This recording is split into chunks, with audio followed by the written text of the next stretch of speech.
Abay, paano naman kayo kakaawaan yan, Ka Eric?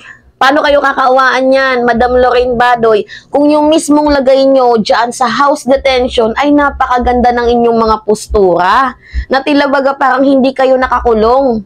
Parang nagka-quarantine lang kayo sa isang kondo. Nakakuha kasi ako guys ng picture ni Ka Eric at ni Lorraine Badoy. Parang feel at home lang sila. So paano kami maaawa niyan?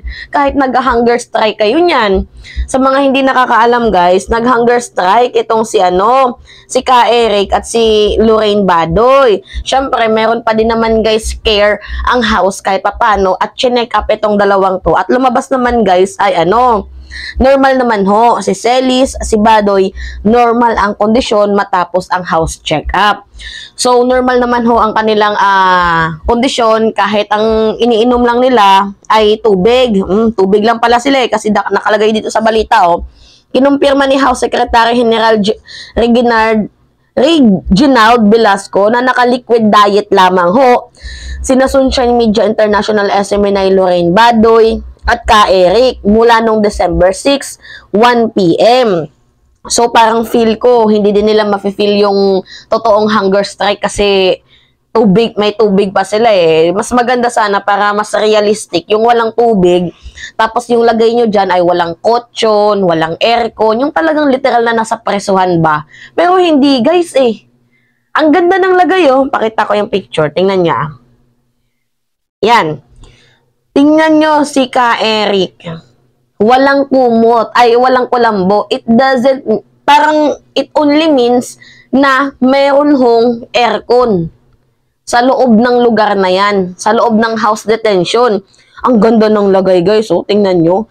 May kumot, may unan, may tsinelas, tiles pa, ang laki pa ng spasyo ng lugar. Ito pa, tingnan nyo, diba? May spasyo. See? Ito namang tingnan nyo guys, may aircon talaga. Tingnan nyo, si Lorraine Badoy, may aircon. Ano kayo kakaawaan yan? Ha? O kahit nakakulong naman pala kayo, wala din naman palang kawalan. Kasi ang nangyari sa inyo, parang pinapaputi lang kayo dyan sa loob. Kasi hindi kayo lalabas for 30 days. Imagine, puputi kayo niyan. Tapos, dagdagan nyo pa ng diet, sexy niyan si Ka Eric, as well as din dito kay Lorraine Badoy, kay Madam. Diba? Yan kasi, fake news pa more.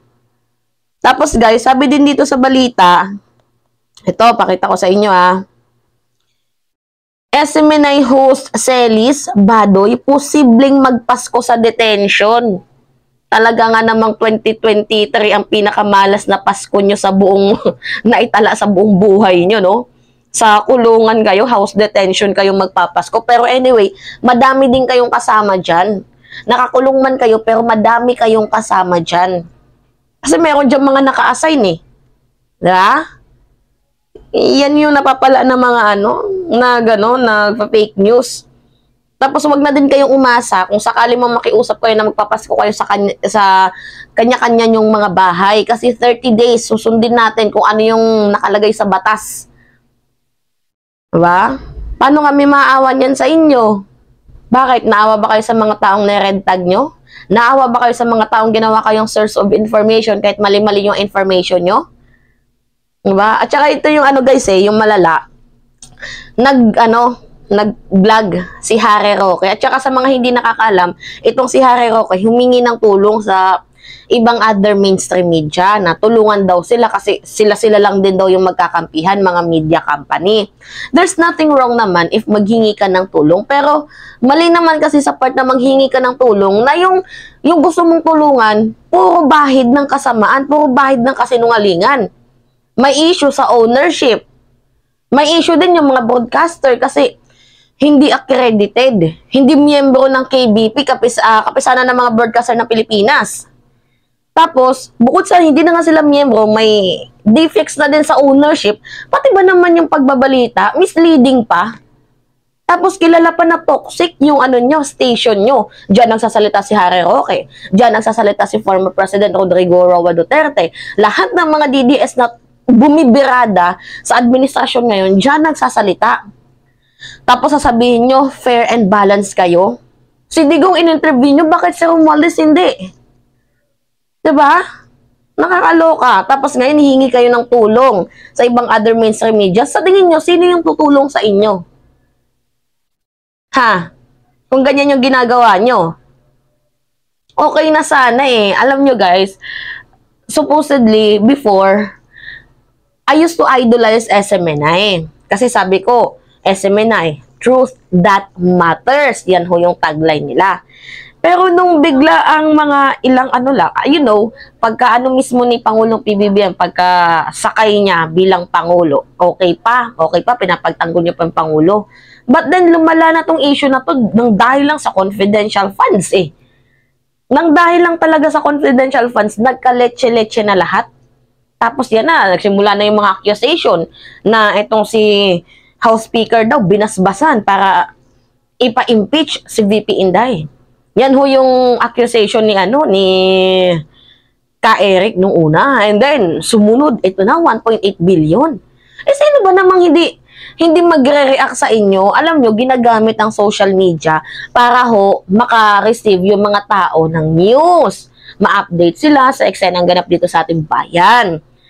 Pero ang social media, hindi yan ginagamit as a tool para ho sa black propaganda, mag-create ng cruel and hateful statement, 'di ba? Mag-spread ng disinformation, ng lies, para ho sa isang taong ayaw nyo.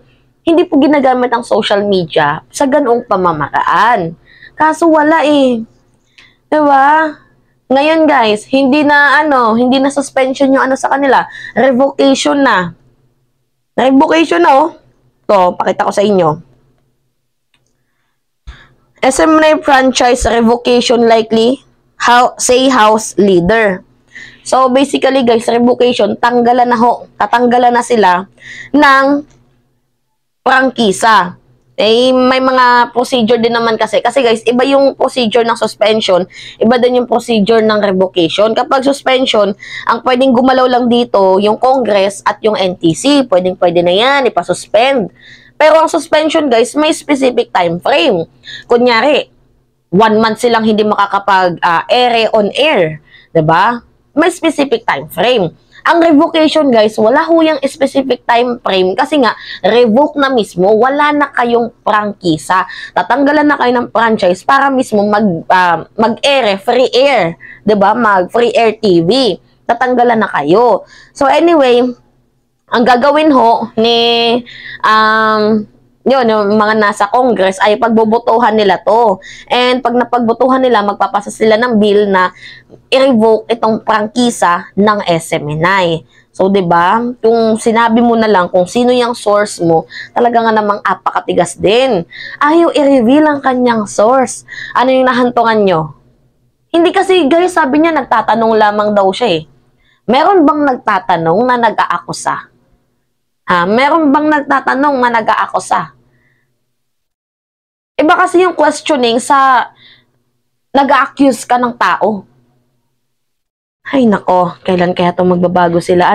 Magpapasko na, ganun pa din yung kanilang gawain.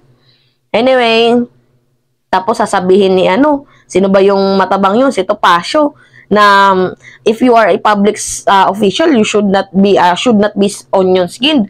Huwag daw maging balat sibuyas. Hindi naman pagiging balat sibuyas ang pagkukorek sa maling nagawa ninyo. Balat sibuyas ba ang mag-react sa disinformation and malicious post na ginawa nyo doon sa SMNI? Religious TV station.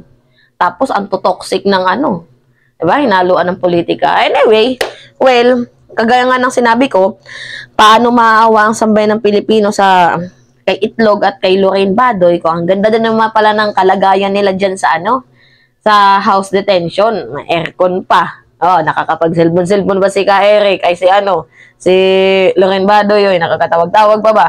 Diba? Paano maawang taong Pilipino niya sa inyo? Nag-hunger strike pa kayo kung umiinom din kayo ng tubig. So, paano nyo mafe-feel? Yung totoong gutom talaga. Diba? Anyway, yun lamang ho guys. It's me again, si Mima Alicia nyo. Tagbabalik ulit para sa ating panibagong video. So, don't forget to click the subscribe, hit the notification bell guys, like and share for more updates.